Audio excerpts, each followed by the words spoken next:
Bakit? Napakalinaw. Ang Ama sa langit, bumaba sa lupa, nagsakatawang tao sa buhay ni Kristo. Di ba?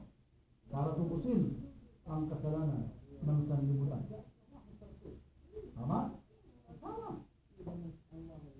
Kung ang Diyos sa langit bumaba sa lupa, nagsakatawang tao, meron pa bang Diyos sa langit noon? Yung bumaba sa lupa na? Wala. Pero mali. Dahil si Kristo, nung araw ng linggo, nung dadakpin siya ng mga Hudyo, siya nanalangin na ay tingin sa kanyang puso. Halos lumuwa ang dugo.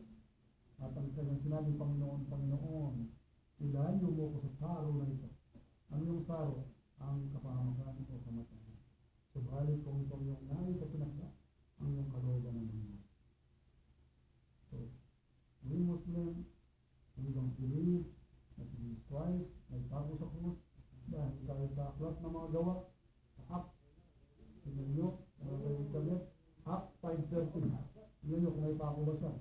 Anong sabi niyo doon? Kaya dinig lamang sa puno.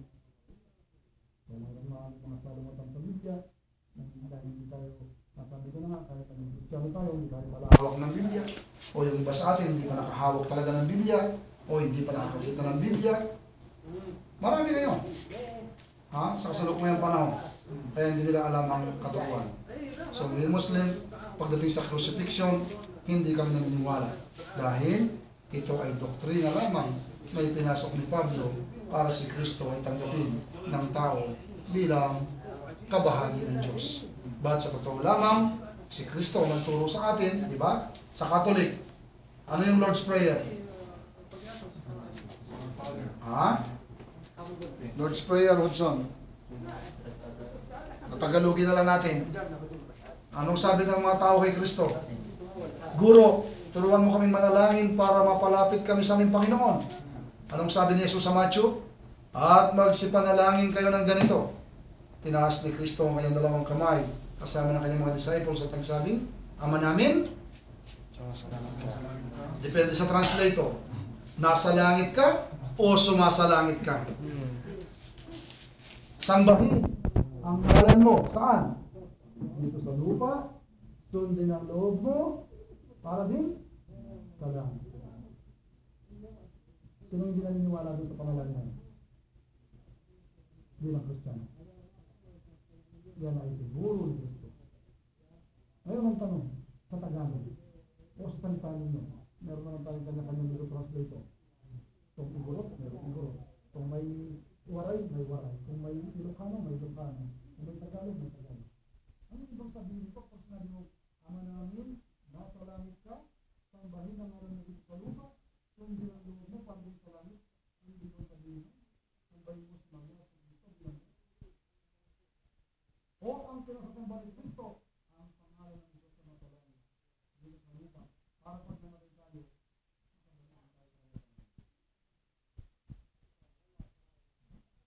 malinaw na si Kristo, sinuruan niya ang tao na sumamba sa pangalan ng Diyos na nasa langit. Saan? Dito sa lupa, para pag namatay tayo, makabalik tayo sa langit. Ito ang mensahe ng sabi niya, walang ama na parurusahan dahil sa kasalanan ng anak, walang anak na parurusahan dahil sa kasalanan ng ama. Kung sino ang nagkasala, siya ang mananagot. O hindi na kailangan itapo si Kristo. Kung sino naman nagkasala, siya ang mananagot. Kung baga, isang doktrina na to ng pagkapako ng Diyos ay isang doktrina na ginawa ni Pablo at naman ni Constantine para ipasok ang lahat ng kanilang mga gusto ipasok o inject sa doktrina ito ng panampalatayang Roman Catholicism na sinalungat ng marami ngayon. Sinalungat ng marami ngayon. Maraming mga Kristiyano ngayon hindi naniniwala kay Kristo. Yung ibang Kristiyano sabi nila, bukas sa kanilang isip lang yan. Hindi sa totoong nabuhay. Yung iba, ewan ko. But we Muslim, ang sabi ng Allah, وَمَا قَتَلُوهُ وَمَا صَلَبُوهُ وَلَكِنْ شُبِّهَ لَهُمْ. Katotohanan, katiyakan, hindi na ipako siya sa krus, hindi siya namatay, bagkus siya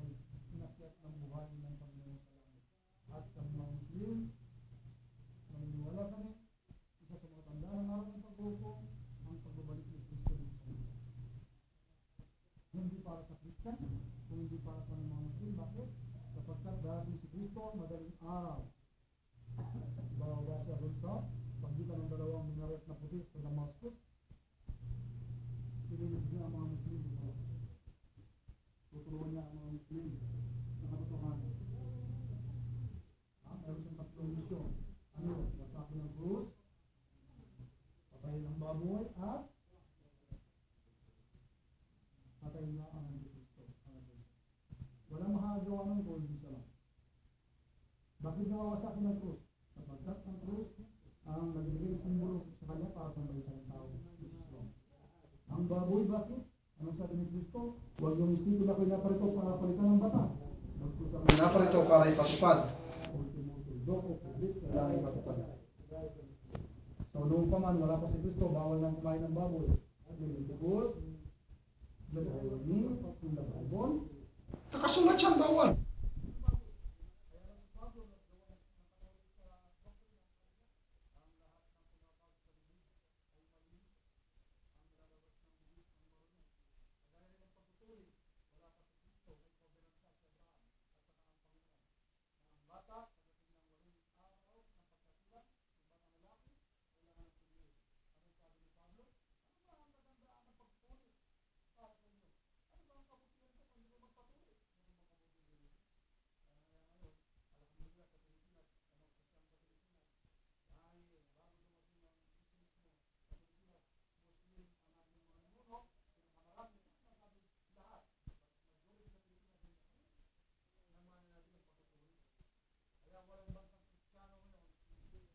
Ha? Tingnan mo yung mga German.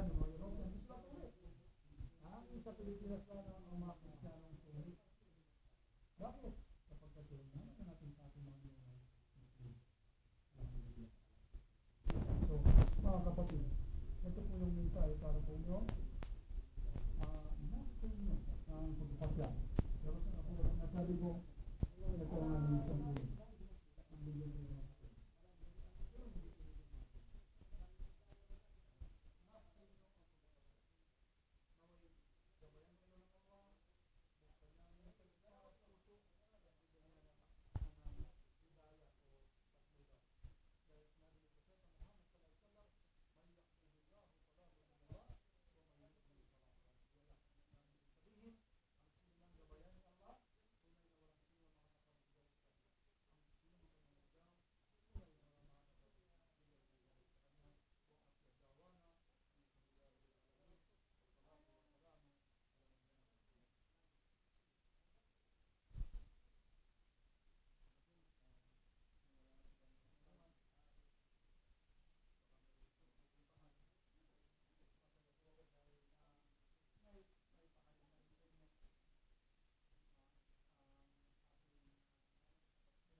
Atin para matutunan natin ang kung ang makapagod.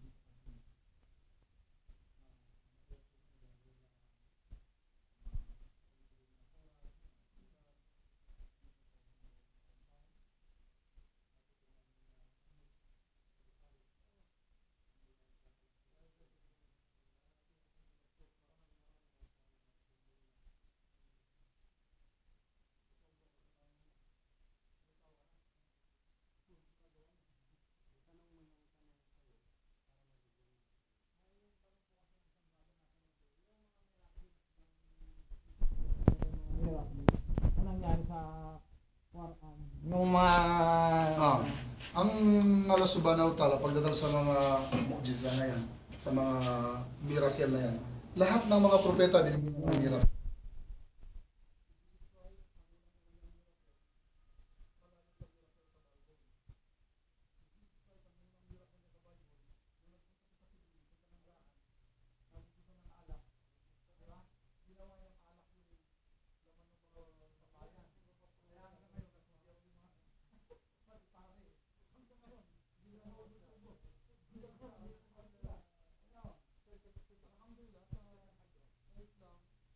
ang unang nararamdaman ko sa Kristo, nung tatlong araw ko siya pagkapanganak, kung dala-dala sa Maria, nagsalita siya sa mga tao.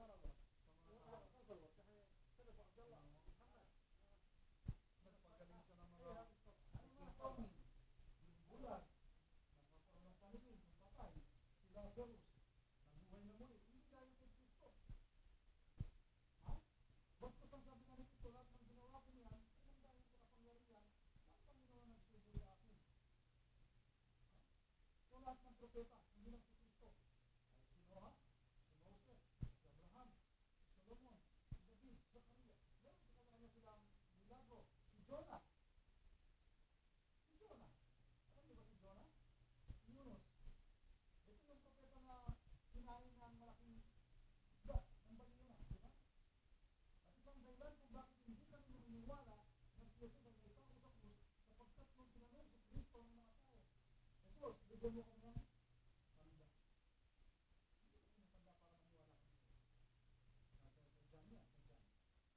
Sabi ni Kristo, ang isang lahing mapangalon niya, hindi sa mga Hudyo, hindi para sa mga Pilipino, wala pa Pilipino, sa mga Hudyo.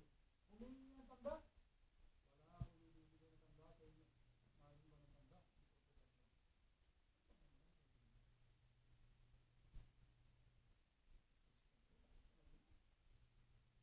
Gusto nasasaktan tayo sa salita about Christianity. Kami na nagpapaliwanag sa inyo. Para kang Bible study ito, bayaran nyo, kumamaya. Di ba? Si Jonah, sinutusan siya ng Allah papunta doon sa bayan ng Nineveh. Dahil yung mga tao doon, sumasama na yung kanilang mga ginagawa. Kaya lang si Jonah, natatakot. Sumakay siya dahil mga barko. So, nasa gitna ng dagat, dumating na yung unos. Napakalakas na unos. At tradisyon ng mga Hudyo na kapag dumating ang unos, sa gitna ng karagatan, at sila naglalayag, mayroong isang nakasakay dyan na may Diyos. So, ang hanapin nila, pero si Jonah, so, yung ginawa ni Jonah, hindi niya hintay na ulit siya. Siya mismo, nag-volunteer, tumalon sa dagat. At kinain siya ng mga at walang taong nabuhay sa mundo, maliban kay Jonah, ang nanalangin sa ilalim ng karagatan, sa loob ng balina. 3 araw at 3 gabi si Jonah. Anong expect mo? Kapag 3 araw at 3 gabi ka, lumot ka ng isda, ng ilalim ng karagatan. Para may mga balina na, lakas ng talulaw na. Mamatay ka na. Pero si Jonah, nakapagdasal pa.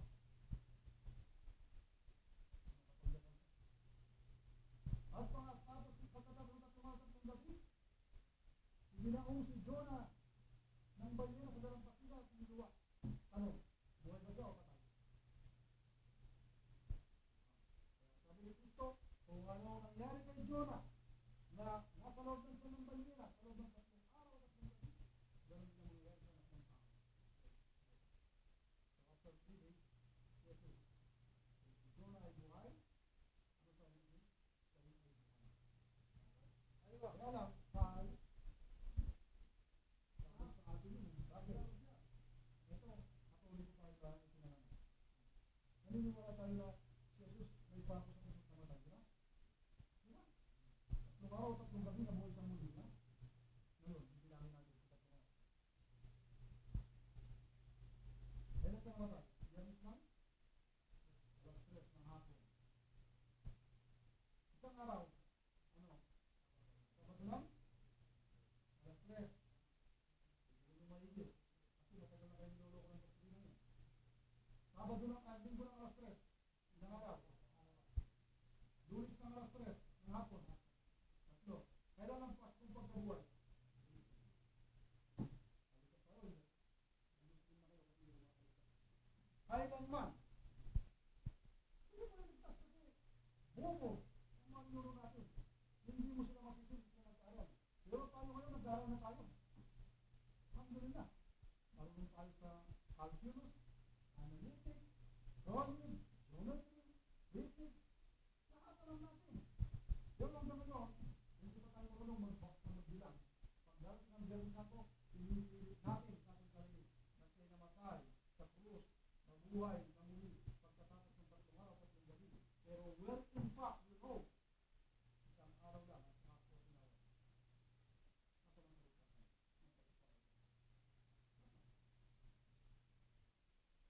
kailan tayo magbubulag-bulagan, magbibigay-bigay sa katotohanan natin.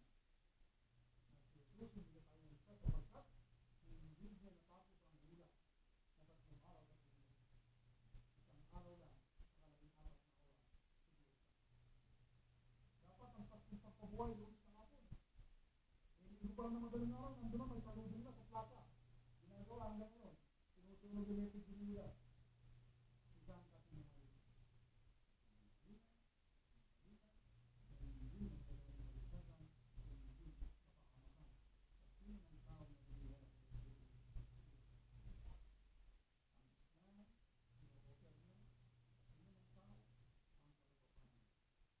Ang Islam, pinag-offer niya, sa sino ng tao, ang katotohanan.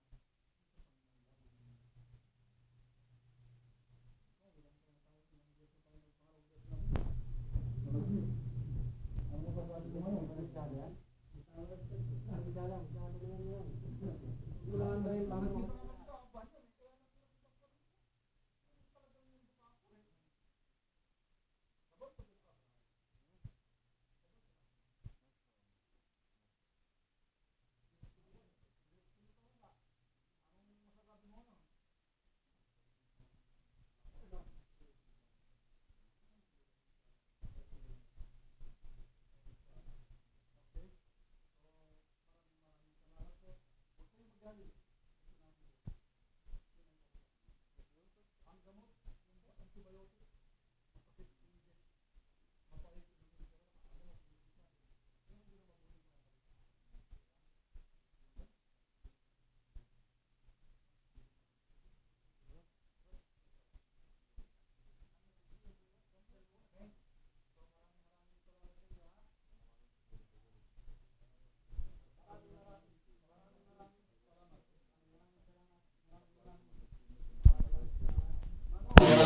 Pasensya na po sa abala, ha? Ay! Ayos. Maraming salamat. So, silent, ha? Ano mo? Give him Hindi, pare, hindi niya kamukha ito. Ha? Lagay mo lang dyan kung meron kailan ka magkaroon ng oras. Inshallah. Pag may oras kayo, magbasa kayo. Pag wala naman. أنا معلوم شهادة أكو أي سوما سكسين أولا ديوس ندبت سم Malay بليبان niyo. شاء Hindi natin alam yan. الله أكو أي سوما سكسين Bukas ناسي magkakaroon محمد yan na أي lang. سوقو يا الله أتاكو أي سوما سكسين ناسي هيسوس أنك نمرية أي سوقو يا الله أتند ديوس أتاكو أي سوما سكسين أم برئيسو أتأنم برنو أي كتوت هذا Mashallah. سوسي أم برئيسو you can repeat with me أكو أي سوما سكسين repeat so enter paradise no problem